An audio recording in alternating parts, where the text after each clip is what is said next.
Ada orang kata beli emas cara hutang diharamkan, betul tak? Jawabnya betul lah. Kalau beli emas dengan emas, kalau duit dengan emas harus. Ada khilaf, satu kata tak boleh, satu kata boleh. Tapi kalau emas dengan emas mesti kena tunai, memang sepakat ulama-ulama mazhab Syafi'i. Maknanya kita nak beli emas dengan emas. Dah mana beli emas dengan emas? Kalau ni orang beli dengan duit, nak beli dengan duit tak ada masalah, beli dengan emas. Dalil bini kita ada dah kata hak lama, hak tahun lepas, tapi nak beli hak baru, dia panggil trade-in ni bayar dengan duit dengan emas. Dengan emas juga nak model baru, nak beli hak lama. Tak boleh, melainkan kena tunai dan sama timbangan. Ramai berlaku riba lah ni. Beri hak kita, lepas tu tambah bitih, tak boleh. Yang bolehnya jual hak kita dulu berapa, dia nilai 1,000 harga, lepas tu pas boleh dapat duit 1,000 tu, baru kita beli hak dia 1,600. Tu cara beli emas dengan emas. Kalau nak tukar gitu, timbangan mesti sama. Hak ni 5 gram, sini mesti 5 gram. Hak baru 20 amas, hak lama mesti 20 amas. Kalau tidak, riba. Bukan Islam tak jual beli, dia ajar jangan jadi tak betul. Kita dapat lihat di luar sana banyak orang pergi ke kedai-kedai emas, membawa emas lama tukar dengan emas baru, tapi cara yang mereka lakukan banyak kesilapan. Kerana mereka tukar emas yang tak sama berat, mereka bayar differences. Itu boleh menjatuhkan diri di dalam transaksi riba yang diharamkan oleh Allah. Bagaimana cara nak menukar emas lama dengan emas baru? Kita ada emas lama, barang kemas hak lama ni, nak pergi tukar dengan hak baru, macam mana nak buat? Takkan nak pakai hak lama, orang lain dah apa ni update 2-3 kali dah. Kita duk pakai hak saka zaman dulu lagi contohnya. Jadi cara menukar emas lama dengan yang baru yang dikenali sebagai trade-in yang selalu dilakukan oleh kaum wanita, jelas menurut perbahasan hukum bahawa trade-in emas lama dengan yang baru atau barang kemas emas lama dengan yang baru mestilah mengikut hukum yang dibincangkan di atas tadi, tukar tangan dan tidak bertangguh. Ia mesti mempunyai 2 syarat yang berikut. Yang pertama, mutamatsilaini, mesti sama berat timbangannya. Manakala standard emas tersebut, ayar dia 20, 21, 24, tidak menjadi sebarang, tidak memberi kesan. Tak apa emas lama kita 21 nak tukar dengan hak baru 24, tak jadi kesan. Yang jadi kesannya mutamatsilah ini mesti sama berat timbangan.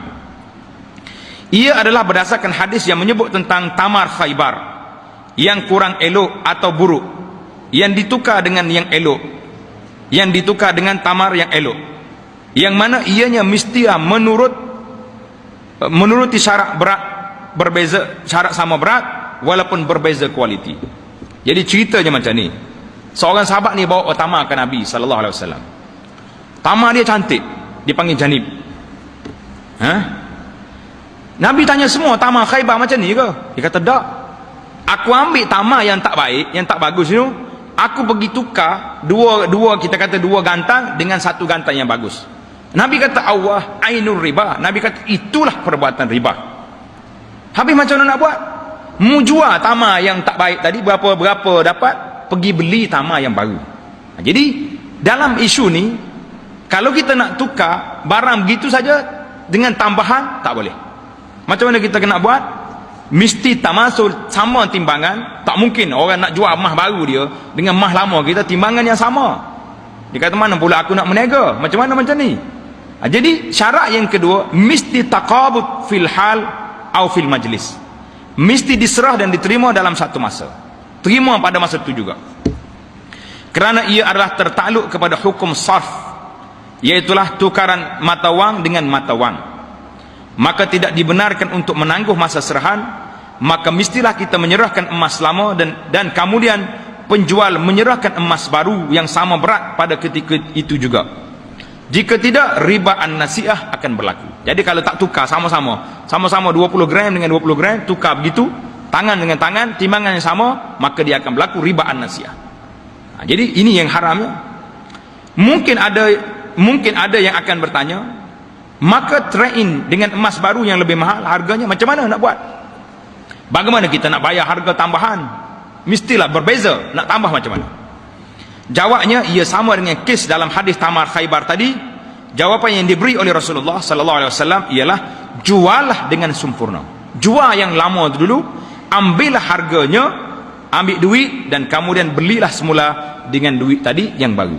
Maknanya kita jual harga yang lama 500, yang baru 1000, ambil duit 500, ambil 500 dalam poket, letak 1000, bayar yang baru. Itu barulah selesai. Kalau tidak, kita masih lagi duduk dalam keadaan riba an-nasi'ah yang diharamkan oleh Allah Azza wa Jalla.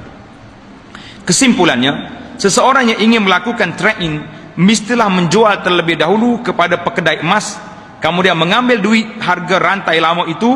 Contohnya, seutas rantai emas lama bernilai 2000 dan beratnya 200 gram. Maka ia mesti dijual dahulu, dan selepas menerima duit 2000 ringgit, pilihan rantai baru dibuat. Jika nilainya lebih mahal, boleh ditambah sewaktu dibuat pembayaran. Pembeli membayar terus dan mengambil rantai baru itu. Kemungkinan jika transaksi cara supaya dibuat di negara kita di Malaysia, bagi orang yang tak tahu fiqh, ia akan kelihatan pelik. Bagaimanapun itulah cara yang selamat untuk menyelamatkan kita daripada riba yang diharamkan oleh Allah Azza wa Jalla.